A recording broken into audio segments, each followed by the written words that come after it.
Ever tried to pay for something with Google Pay, only to realize all your funds are sitting in Venmo? We've all been there. It's a common problem with a surprisingly simple solution. You might think you can just link the two apps directly, but that's not how it works. You can't just transfer a Venmo balance to Google Pay. Instead, the process involves a key intermediary. The good news is, if you have a Venmo debit card, you can add it to your Google Wallet and use your Venmo balance to make payments anywhere Google Pay is accepted. Think of it less as a transfer and more of a bridge between the two services. Now, if you don't have a Venmo debit card, don't worry. The traditional method is still your best bet. It's a two-step process. First, you transfer your money from Venmo to your linked bank account.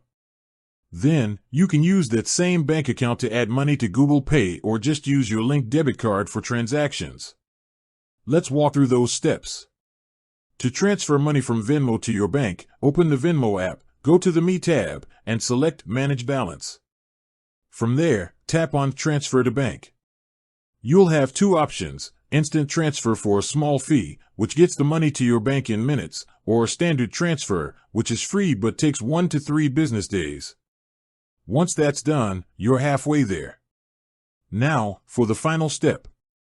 To get that money into your Google Pay, you can either wait for it to hit your bank account and then add it to your Google Pay balance, or you can simply use the debit card associated with that bank account for any Google Pay transactions.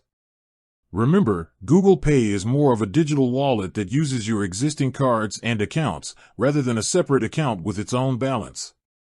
By using your Venmo card directly in Google Pay, or by doing a simple bank transfer, you can easily and securely use the money you have in Venmo for all your Google Pay needs.